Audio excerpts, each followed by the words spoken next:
Di sebuah desa kecil yang damai, seorang anak laki-laki berusia 7 tahun hilang tanpa jejak dari kamarnya saat malam menjelang.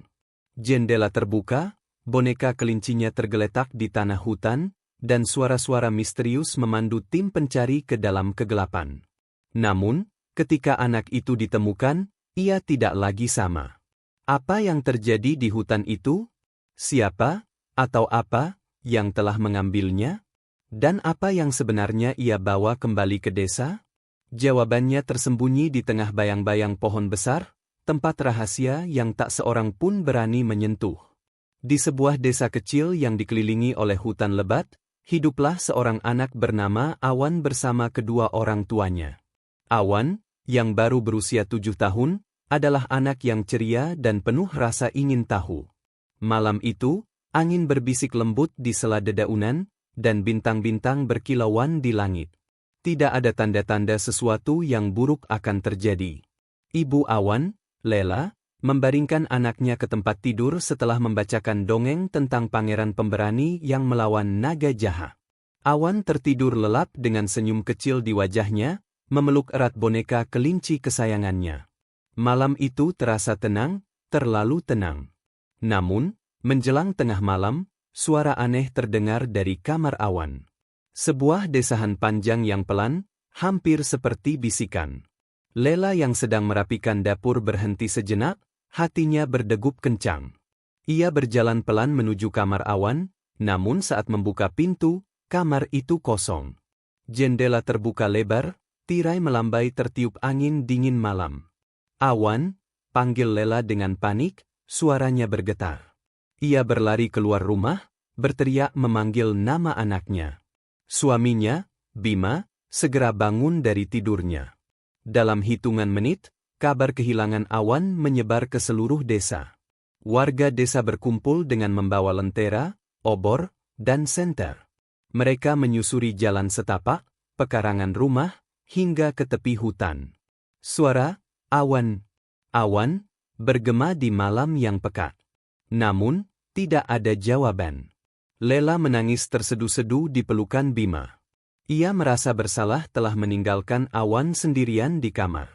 Pikiran buruk mulai menghantui, bagaimana jika ada binatang buas? Atau mungkin seseorang telah menculik anaknya? Seorang tetua desa, Pak Samin, mendekati mereka. Kita harus masuk ke hutan, katanya dengan nada serius.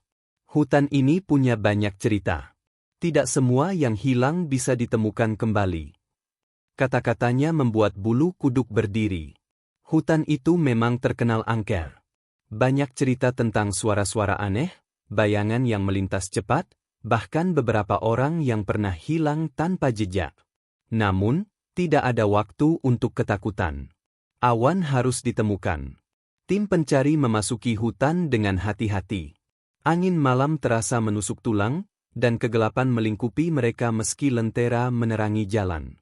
Tak lama, salah satu warga menemukan sesuatu. Boneka kelinci Awan tergeletak di tanah, basah oleh embun. Ini milik Awan, seru Lela, memungut boneka itu dengan tangan gemetar. Namun, di sekitar boneka itu, tidak ada jejak kaki anak kecil.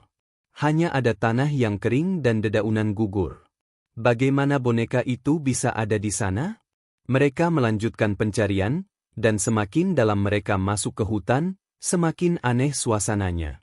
Udara menjadi berat, suara malam seperti menghilang. Tidak ada suara jangkrik, tidak ada burung hantu. Hanya keheningan yang mencekam. Ketika malam semakin larut, Lela tiba-tiba mendengar sesuatu. Suara yang sangat pelan, seperti gumaman seorang anak kecil. Mama, dengar itu. Itu suara Awan, teriak Lela. Ia berlari ke arah suara itu, tanpa mempedulikan teriakan Bima yang memintanya berhenti. Namun, suara itu seperti menjauh setiap kali ia mendekat. Lela terus berlari, napasnya terengah-engah, hingga akhirnya ia tiba di sebuah tanah lapang kecil di tengah hutan. Di sana, di bawah pohon besar yang menjulang tinggi, ia melihat sosok kecil duduk membelakangi. Awan.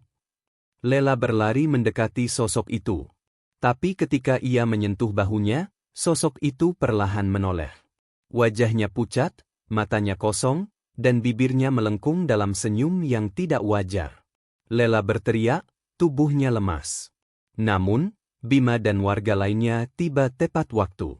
Mereka mendapati Awan sedang berdiri diam, memegang boneka kelincinya yang entah bagaimana kembali ke tangannya.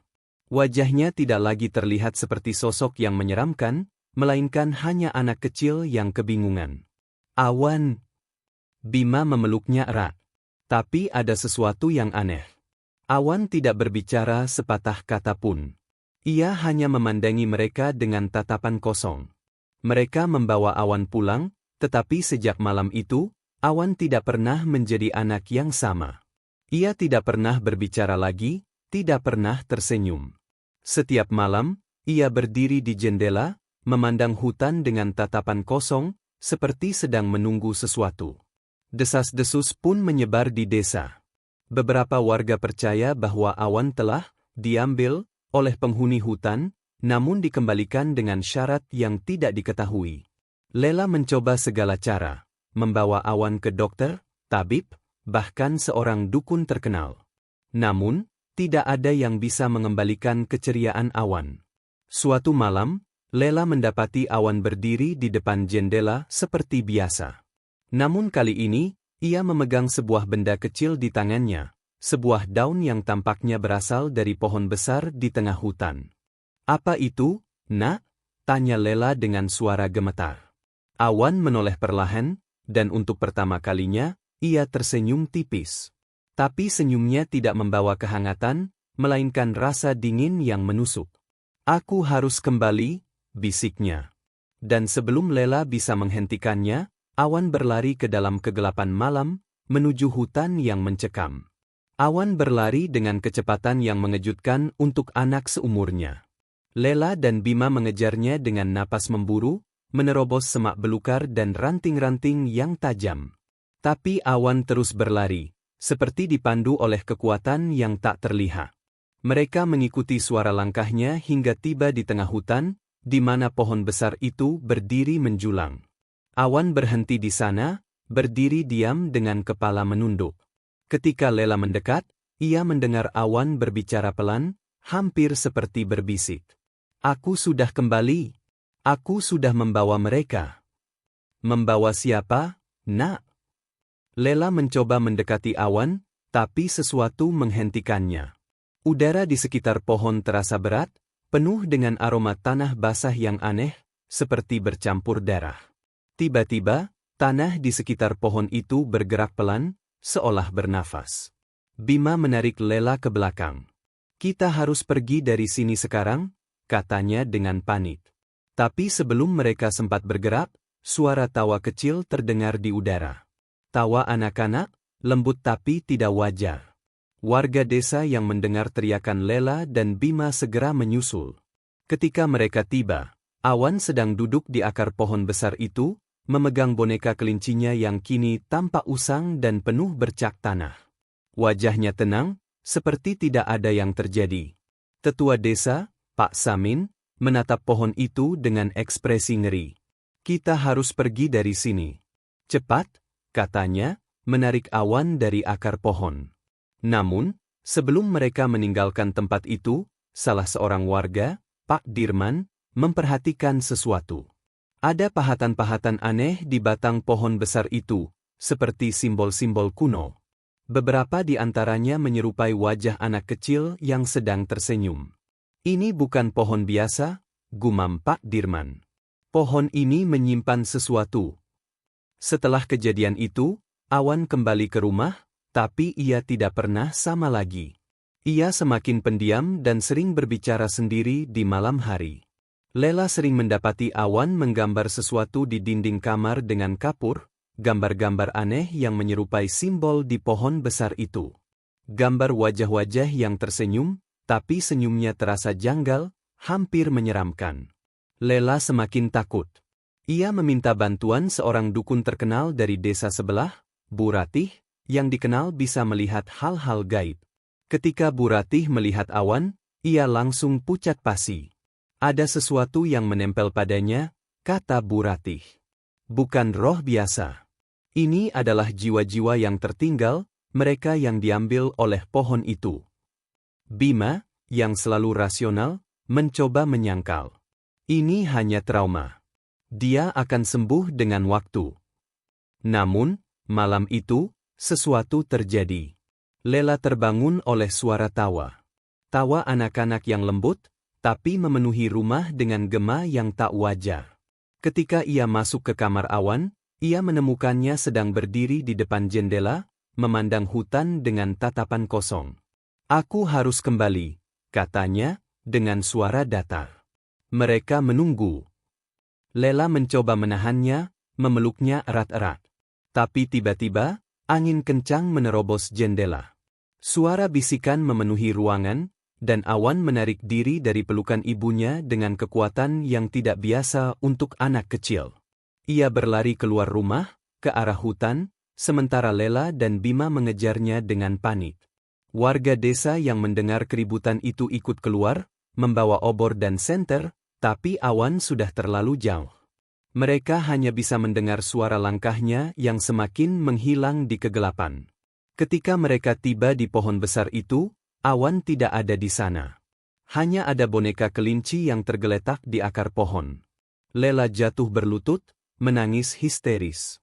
Tapi sebelum warga bisa menenangkan Lela, mereka melihat sesuatu yang membuat darah mereka membeku. Pohon besar itu kini memiliki ukiran wajah baru di batangnya. Wajah seorang anak kecil yang tersenyum, wajah Awan. Pak Samin gemetar. Dia tidak pernah kembali. Dia adalah bagian dari mereka sekarang. Lela tidak berhenti menangis, memeluk akar pohon seolah masih berharap anaknya akan kembali. Tapi Awan tidak pernah ditemukan lagi. Hutan itu menjadi semakin sunyi, semakin angker. Dan pohon besar itu tetap berdiri di sana, dengan wajah-wajah tersenyum yang semakin banyak. Beberapa tahun kemudian, desa itu mulai ditinggalkan satu persatu. Orang-orang tidak lagi merasa aman tinggal di dekat hutan yang menyimpan rahasia gelap. Tapi pohon besar itu tetap berdiri, menjadi saksi bisu dari jiwa-jiwa yang pernah diambilnya. Dan setiap malam bulan purnama, jika seseorang cukup berani untuk mendekat, mereka mungkin akan mendengar suara tawa anak-anak.